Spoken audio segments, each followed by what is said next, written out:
galera do canal, tudo bem com vocês? Hoje um vídeo muito diferente, muito legal com o Marcel. Tudo bem, Marcel? Beleza, Camila? Muito obrigada por ter aceitado. Roda a vinheta e aguarde aí. Não perde, não perde, não perde.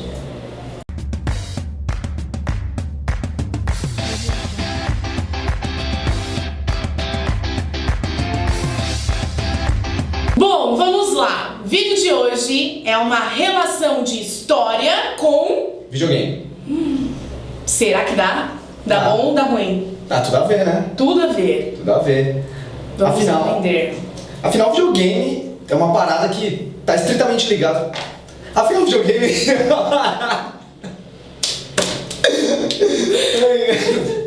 Afinal, o videogame está estritamente ligado com a história do computador, né? E o computador, ele teve um uso amplamente conhecido na Segunda Guerra Mundial, na Guerra Fria. E, mano, toda vez que o ser humano descobriu que você podia pegar e fazer uma máquina para fazer conta, obviamente ele quis usar isso para jogar também, né? Então, se você pega os primeiros jogos eletrônicos, eles vão começar justamente nos institutos de tecnologia, no caso, o Instituto de Tecnologia de Massachusetts. Esse nome me confunde. Instituto de Tecnologia de Massachusetts. O primeiro começou aí. Eles começaram a pegar os computadores que eles tinham lá, que eram programados para simular um conflito entre os Estados Unidos e a União Soviética, e eles começaram a fazer um jogo de guerra. Nossa. Né? Então começou a surgir daí. A partir daí, várias empresas começaram a se interessar por esse conceito, e um cara que se interessou por isso foi o dono da Atari, né? Na época ele pegou, olhou esse conceito e falou, puxa, interessante, né? Poderia pegar esse jogo e colocar dentro dos fliperamas. Na época você já tinha máquinas mecânicas, sabe aquelas máquinas que você vai em shopping pra você ficar batendo na cabeça do jacaré? Legal, gosto. Então, essas máquinas mecânicas de jogo já existiam. Mas daí eles começaram a pegar e tentar imaginar um conceito de uma máquina que rodasse um jogo eletrônico. Então a gente pode dizer que os primeiros videogames surgiram daí, desse conceito, né? Na história, dentro da história. Sim. Né? Então, os primeiros jogos, eles eram de competição ou eles eram apenas divertimento? Como que foi essa... Na real, os dois? Na real, os primeiros jogos, a ideia deles é que o cara que era dono da máquina, ele queria dinheiro, né? E eles funcionavam à base de moeda. Então, a ideia é que você tivesse uma pontuação. Quanto maior a sua pontuação, você colocava mais acima no seu ranking, né? Entendi. Só que a máquina, a ideia dela era que ela te derrotasse para você ter que comprar outra moeda, tipo, colocar mais dinheiro, né? Aqui no Brasil a gente sempre usou ficha. Por causa da inflação e tal, você não podia usar moeda, que hoje a grana vale uma coisa, amanhã já valia outra. Então a ideia dos caras era você colocar dinheiro na máquina. Quanto mais você perdia, mais dinheiro você colocava. Então inicialmente você não tinha essa competitividade, era mais você contra o computador. Entendi. E a competição era quem conseguia fazer uma pontuação maior. Aí conforme o tempo foi passando, o modelo de máquina de videogame foi mudando também, né? Principalmente quando os consoles chegaram em casa. Então antes as pessoas tinham que ir pro jogo, porque eram máquinas enormes, né? Então eu não tinha em casa. Até que chegou uma coisa muito mais compacta, que eu levo pra minha casa esse jogo. Isso. Seria essa pegada. Exatamente. Né? E como surgiu o videogame em si? É muito controverso, assim. Muita gente fala que foi a Atari que fez, muita gente acha que foi a Magnavox que fez o Odyssey. O Odyssey, teoricamente, é o primeiro videogame, né? Mas o Ralph Baer, que era um engenheiro lá de trás, ele já tinha produzido um conceito de videogame caseiro, né, de console, chamado Brawl Box. Tá? Brawl Box é considerado o primeiro console, assim, menorzinho, né? Mas, assim, foi o Magnavox, mas ele basicamente só dava um jogo, que é aquele famoso Pong, sabe? Que é como se fosse um tênis eletrônico. E daí eles vendiam como tendo vários jogos, mas na verdade não eram vários jogos. Só tinha um. Só tinha um, e aí vinha com umas telas assim, que você grudava na TV, e aí o fundo mudava. Tipo, era um campo de futebol, aí o outro era um campo de tênis, daí o outro era dois caras lutando, mas tipo, era só uma máscara que você colocava na tela. É uma desgraça, cara. Ah, entendi. O fundo era o mesmo e eu só colocava O negócio na frente. pra mudar. Pra enganar mesmo. Caramba. Sabe? Jogo de você mudar, que ter vários cartuchos e tal, isso só foi vir com a Atari mesmo. Que aí teve Aí você teve várias empresas, cada uma produzindo um tipo de jogo diferente. E você conseguiu ter uma variedade muito maior de jogo eletrônico, né? Aí depois da Atari veio quem? Então, Forte, assim. a Atari ela mandou no mercado até 1982. Nossa. A Atari ela mandou. Só que o que aconteceu? Como ela não tinha controle do que as empresas estavam fazendo de jogo, tinham jogos que saíam que eram muito bons, como os da Activision, por exemplo, eles são lembrados até hoje, como sendo jogos incríveis, e tinham jogos que eram horríveis. E dois dos jogos que ajudou a destruir a indústria do videogame na década de 80 foi o Pac-Man, por incrível que pareça. O Pac-Man era muito bom nos arcades, e aí criou-se um hype muito grande porque ele ia sair pro Atari. Então, vou jogar Pac-Man em casa e tal, não sei o quê. Só que quando os caras colocaram o cartucho, o Pac-Man de Atari era ridículo, era feio demais. Entendi. E aí o pessoal falou, mano, isso aí é zoado e tal, e essa lenda do Pac-Man ser um jogo zoado acabou se espalhando e prejudicou a imagem do Atari. E a pá de cal foi o jogo do ET, que é tipo o filme ET do Steven Spielberg e tal, foi um grande blockbuster que teve na década de 80. Todo mundo ficou mó hype pra saber, mano, vai sair um jogo de ET pra console. Só que o jogo foi feito às pressas e ele saiu muito ruim. É um jogo muito estranho, até hoje é estranho. Você precisa de um manual pra jogar. Caramba! Sabe? E isso na época foi um anti-marketing muito absurdo. Então, os jogos do ET ficaram encalhados em prateleiras. E aí os caras, pra eles não pagarem imposto guardando aquilo estocando aquele monte de jogo, eles preferiram enterrar no deserto. Isso virou uma lenda no mundo dos videogames por muito tempo, até que em 2014 a Microsoft fez um documentário vendo se realmente os jogos estavam enterrados lá, e estavam mesmo. Os caras enterraram os jogos mesmo. Tipo, vamos dar um fim, vamos enterrar, né? Aí enterraram o jogo PT, daí acabou a indústria dos videogames nos Estados Unidos. Quem trouxe de volta foi uma empresa japonesa chamada Nintendo, né? A Nintendo, né? Só que muita gente acha que é uma empresa nova, mas a Nintendo ela tem mais de 100 anos, sabe? Caramba. Ela vai surgir no século XIX como uma empresa que fazia tipo carta de jogo de azar e tal. E aí só na década de 80, eles resolveram fazer um console caseiro. Eles tinham se arriscado com o Color TV Game, que é um videogame que rodava Pong pra variar, eles só rodavam essa porcaria desse Pong aí. Aí eles resolveram fazer um console também com cartuchos intercambiáveis, né? Que você tinha vários jogos. Só que o carro-chefe deles eram os jogos produzidos pela própria casa. Então você tinha, por exemplo, o Mario, o Zelda, o Donkey Kong, eles surgem nesse período aí, e a maioria deles foi encabeçado por um cara chamado Shigeru Miyamoto. O Miyamoto, ele tinha uma mente assim muito à frente do tempo dele, então ele tentava buscar muitos elementos novos para colocar ali. Eu acho que um dos jogos mais importantes do período foi The Legend of Zelda, que ele construiu em cima do conceito de você viver uma aventura, né? Que ele tinha uma caverna perto da casa dele quando ele era criança e ele se imaginava como um cavaleiro, que salvava uma princesa dentro da caverna e tal, e ele quis que essa brincadeira acontecesse dentro dos videogames também. Criou essa história, né? Então ele criou o Zelda, assim, e foi o jogo que eu acho que trouxe o storytelling pra dentro do videogame, né? O ato de você poder contar uma história com o jogo eletrônico começou com The Legend of Zelda. E são jogos que perduraram até hoje, né? Se você falar da Nintendo, eles fizeram jogos assim assertivos, né? Fizeram, tanto que até hoje os jogos da Nintendo são os que mais vendem pro Nintendo Switch, sabe? The Legend of Zelda começou lá atrás, na década de 80, mas um dos melhores jogos que eu joguei na minha vida foi recentemente, né, pra mais recente geração, pra oitava geração, que é o Zelda Breath of the Wild, né, que saiu, se eu não me engano, em 2017, sabe, 2016.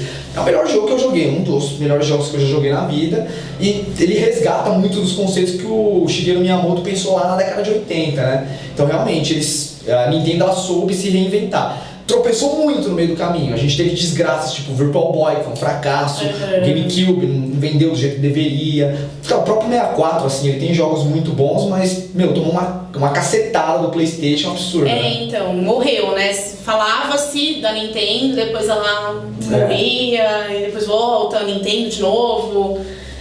Altos e baixos, né? Exatamente. O Nintendo Wii foi um dos consoles mais vendidos da história, sabe? E aí eles vieram com o Wii U, que foi um dos maiores fracassos da história. Agora tem o Nintendo Switch também, que é um videogame assim que é fora da caixa, né? Eu tenho ele, eu gosto muito de videogame portátil. Então quando eu vi o Nintendo Wii eu fiquei maluco, eu falei, mano, eu preciso disso, eu preciso jogar nisso daí. Ah, legal. E a PlayStation veio quando? Logo em seguida, depois da Nintendo ou não? Bem depois? Não. A Sony ela entrou no mercado bem depois. Na verdade, a principal rival da Nintendo no começo era a Sega, que era uma outra empresa japonesa que fazia o Mega Drive, teve o Sonic e tal. Na década de 90 a gente teve a tão falada guerra dos consoles, né? Que era o Super Nintendo contra o Mega Drive.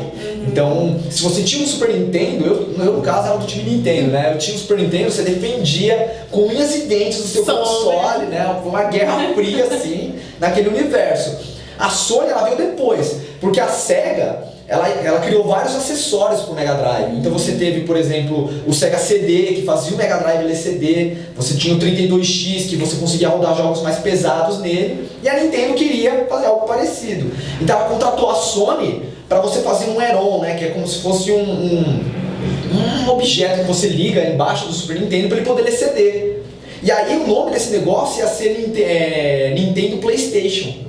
Sabe? Só que daí deu treta, parece que a Nintendo e a Sony se desentenderam, então a Nintendo resolveu nunca fazer isso e dar continuidade com o Nintendo 64, né? E esquecer esse lance de CD. Só que a Sony não quis abandonar a ideia. Então eles pegaram esse conceito do Nintendo PlayStation e transformaram num console próprio.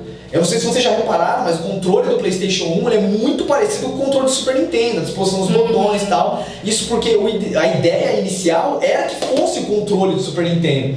Se eu não me engano, até ela usou um protótipo há uns anos atrás, com tipo, o logo da Nintendo PlayStation, assim, que misturava o logo das duas, é mó barato, cara. Então é como se fosse uma sociedade que se desfez e cada um seguiu uma linha que acreditava, vamos dizer assim. Hoje a Sony, dá pra falar tranquilamente que ela é a maior empresa de videogames que tem. Assim, a Microsoft tá ali brigando com ela e tal, mas nas últimas, na geração atual foi a Sony que nadou de braçada, nadou em cima dos erros da Microsoft. Na geração PlayStation 2, então não tem nem o que falar. O PlayStation 2 foi o videogame mais vendido da história, né? Então a Sony hoje lidera o mercado. A Nintendo ela entendeu que ela não tem como brigar com o hardware da Sony, né? A Sony faz uns videogames muito mais parrudos e tal, então a Nintendo sempre vai pro caminho mais diferentão. Que nem eles fizeram um videogame que ele é portátil e videogame de mesa ao mesmo tempo. Então isso compensa você ter os dois. Eu tenho os dois, o Play 4 e o Switch, sabe? O Xbox, ele era muito parecido com o PlayStation. Xbox é uma outra vertente, uma outra empresa. É da Microsoft. A Microsoft faz o Xbox e hoje é a principal concorrente da Sony. Só que os jogos da Microsoft e da Sony são muito parecidos, assim, sai Assassin's Creed, sai pros dois, sai Call of Duty, sai pros dois. Então quem ganhava era quem tinha os melhores exclusivos. Hoje em dia já não, a Microsoft ela sempre foi por um caminho e investiu muito no online dela, né? Então o online é muito mais estável, muito melhor, a interface é muito mais tranquila. Eu sempre gostei mais dos exclusivos da Sony, então eu sempre fui por esse caminho. Mas recentemente a Microsoft lançou um serviço tipo como se fosse um Netflix de videogame, chamado Game Pass. Então você paga por mês e você tem acesso a tipo 1 milhão de jogos que tem lá à sua disposição para você baixar e jogar. Catálogo, assim. Um catálogo. Então, hoje em dia eu acho que a Microsoft está indo por esse caminho e tá sensacional, assim, sabe? Tá dando uma briga boa. Não, muito legal isso, né? Então tem toda... Tira isso de perto de mim, cara! Que nervoso, Durex. Não, então muito legal essa história toda da rivalidade que eles possuem ainda, mas eles são meio que parceiros. Então, se um jogo sai pros dois, eles é quem vende mais, é tipo isso, né? A rivalidade é em valores, por enquanto. Assim, basicamente, a rivalidade ela se dá no que cada console apresenta de diferente, né? Diferencial, tem que ser diferente. E no caso da Sony, por que eu opto por Sony? Eu amo storytelling, eu gosto de ler histórias, eu gosto de viver histórias, né? E eu gosto muito desse lance da Microsoft, de ter essa interação online e tal, mas eu sou jogador de velha guarda, eu tô acostumado a jogar single player, eu tô acostumado a pegar o controle na mão e esquecer da realidade que eu tô, sabe? Então uma história, quando ela é bem contada, eu entro dentro dela e eu vivo aquela história, sabe? Sim. E a Sony ela faz isso, ela tem jogos como The Last of Us, Uncharted, vai sair agora o Death Stranding do Kojima, quem gosta de videogame tá esperando bastante por esse jogo e tal. Essas são histórias assim que eu esqueço da realidade e eu entro, né? O God of War novo foi isso, sabe? Ela ensina como é um cara parrudo, como você deixar a masculinidade tóxica de lado, assim, e dar valor pros seus sentimentos, principalmente em relação ao seu filho. Ai, que legal. Então a Sony, ela conseguiu trazer esse lance familiar, assim, de como você se portar, de como você trabalhar com seus sentimentos pra dentro dos jogos. Ela consegue construir essa história até o final, então, Isso. até você encerrar o jogo, que tem começo, meio e fim, né? A maioria deles sim. O The Last of Us, por exemplo, ele é um mundo apocalíptico de zumbis, como qualquer outro, como poderia ser The Walking Dead, como poderia ser qualquer filme do Jorge Romero, mas não, ele vai muito por esse lado sentimental, sabe? Ele é um jogo que tranquilamente uma pessoa consegue chorar, assim, se emocionando e se identificando com a trama daqueles personagens.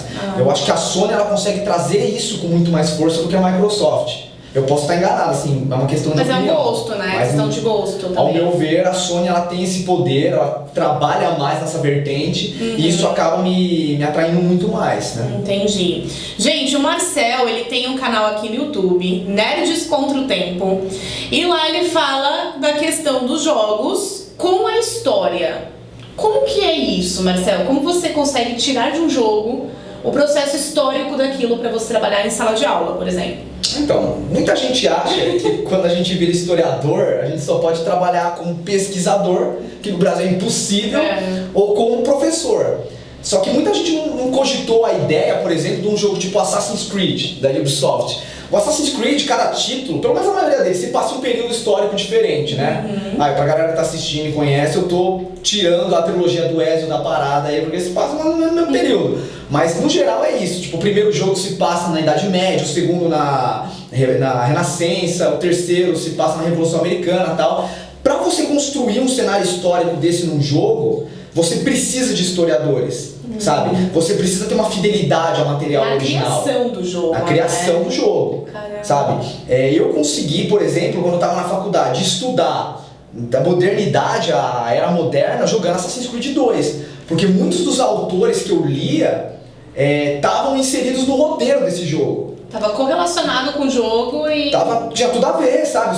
Os caras que produziram o jogo liam o mesmo material que eu pra fazer aquilo, sabe? Da hora. Então eu pensei, pô, cara, se tipo, os caras tiveram cuidado de pegar esse material historiográfico e colocar no jogo, por que eu não consigo pegar esse material e usar como uma forma didática de ensinar esse período, sabe? Então eu comecei a usar isso nas minhas aulas, principalmente quando eu tava no ensino público, que eu conseguia pegar os vídeos assim, recortando partes do jogo em que você relacionava com a matéria e jogando em rede social, sabe? De uma forma mais leve, né? Então você traz toda a parte do jogo e mostrando o que você estava explicando no livro didático, que é chato pra caramba, a gente sabe disso, né?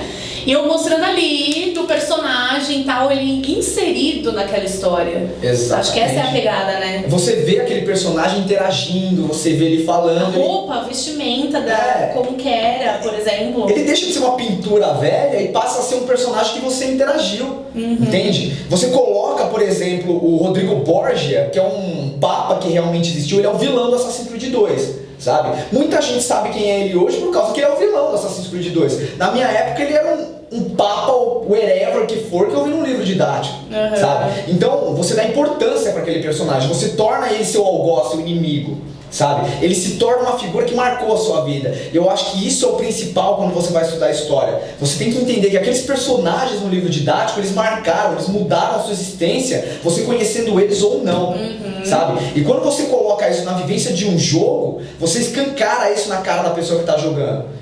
E não chapado numa folha impressa, isso, né? Acho que essa questão da vivência do personagem é muito importante, né? Eu acho que pra todo historiador, mano, os videogames eles são de extrema importância. Porque eu posso dizer assim, depois de jogar Assassin's Creed Unity, ele não é o melhor jogo da série, mas eu não li sobre a Revolução Francesa. Eu vivi, eu participei, entendeu? Eu invadi a Bastilha, eu fugi dela, eu lutei contra as tropas lá do rei, eu fiz tudo, tipo, eu vi gente sendo decapitada, tudo isso dentro do jogo. Você vivenciou, eu então. Eu vivi aquilo, sabe?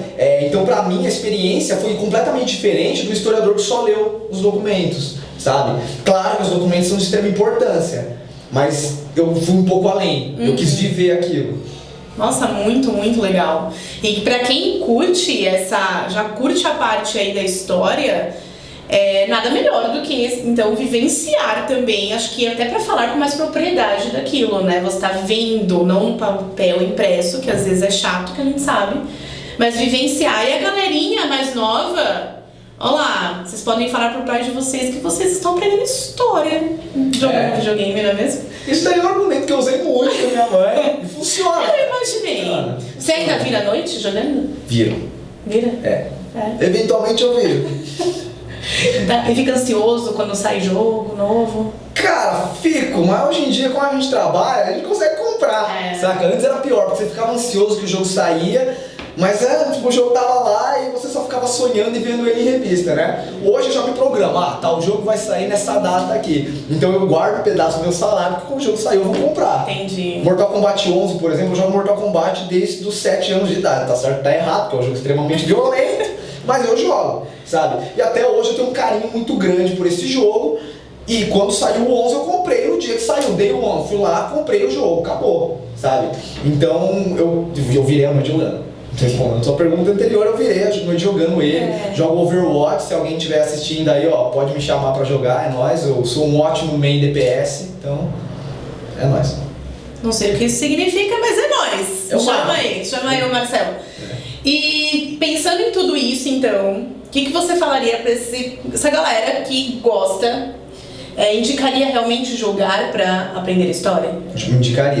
Indicaria jogar sim. O videogame, ele é uma arte, ele não é muito, ele assim, é muito complicado. Desmistificar o videogame, na verdade, acho que essa é a pegada, né? O problema é que muita gente vê videogame como um brinquedo até hoje, isso me incomoda bastante, sabe? O videogame não ele é um brinquedo também, mas ele é uma forma de arte. Sabe, o cinema ele é arte por quê? Porque ele vai juntar todas as formas de arte que existiam até então. Você tem, no caso, desenho na parte do storyboard, você tem a parte cênica na atuação, você tem a fotografia, você tem música na trilha sonora, você tem tudo isso, sabe? O videogame também tem tudo isso, então pra mim é injusto quando você trata ele como um brinquedo. É uma arte mesmo, né? E pra ser elaborado, como o Marcelo falou, olha o lance por trás pra elaboração de um jogo. Isso. Né? Não é simples assim, não é fazer uns avatarzinhos, coloca pra correr e é isso aí, nós que tá. Exatamente. Então se você pega uma música e você trabalha em sala de aula como material didático, se você pega um filme, você pega uma história em quadrinhos, você pega um game também. Por que não, né? O game. Se todas as coisas são artes, o game também é. O videogame também é arte, sabe? O MoMA dos Estados Unidos já reconheceu o videogame como arte, você tem uma sala lá retratando videogames nostálgicos e tal, então é arte, sabe? Por mais que os caras queiram falar que não é arte, que instiga a violência e tal, mano, não é isso. O videogame é uma forma de arte, é uma forma de você contar história e principalmente é uma forma de aprender. Aí já é o problema do usuário, né? Que leva para outro caminho, não é o problema do videogame. Sim, o martelo você pode usar para destruir alguma coisa, para construir. O videogame é a mesma coisa. Agora uma curiosidade que eu fiquei e acho que o pessoal também. Quantos videogames você tem em casa? 17. Oi? Tenho 17 videogames. Sério? Sério. Você coleciona videogame? Não, eu só não me desfaço quando sai um novo. Sério? Mas aí você joga um pouco em cada ou não? Tem um mais xodó? Não. Eu geralmente deixo instalado só os mais xodós, assim, né? Eu gosto muito de portátil. Então eu tenho um PSP, por exemplo. Eu jogo muito PSP e jogo muito Nintendo Switch. Tem Game Boy? Tenho 4 Game Boys. Caraca, mano, era muito legal o Game Boy. Eu tenho 4 Game Boys. Eu tenho o Nintendo 3DS, né, que é o último console na pegada do Game Boy que a Nintendo lançou, e o Switch, que é o mais recente também. Tenho todos os Playstations, tenho o PSP, tenho os dois Ataris, o Atari 2600 e os, acho que é 5700, não lembro direito. Se eu tiver enganado, coloca nos comentários, por favor. Eu não lembrar o número dele, mas eu tenho ele também. Eu tenho, na PlayStation 3 eu tenho 2, eu tenho o Fat, tenho o Slim. Caramba! Eu tenho vários videogames lá, cara. 17 videogames. É videogame pra caralho. É muita grana que é por isso que a gente trabalha. É muita arte. É muita arte. É muita arte. Não, é porque o cara gosta. E tem que trabalhar isso como uma ferramenta, igual a gente falou, não é besteira. Uma ferramenta de trabalho e você utiliza isso pro seu trabalho. Claro. Não é mesmo? Claro. Então, Marcel, muito obrigada por Eu que você ter agradeço. vindo aqui. Obrigado pelo convite. Gente, vai lá no canal do Marcel, ó, é incrível, sério. O cara manda muito bem. E assista os vídeos dele, explicando tudo sobre o jogo, tudo sobre história, tudo em uma coisa só, é incrível. Vai lá. Valeu. Nerds contra o Tempo, aqui com Alternativa X. Beijão!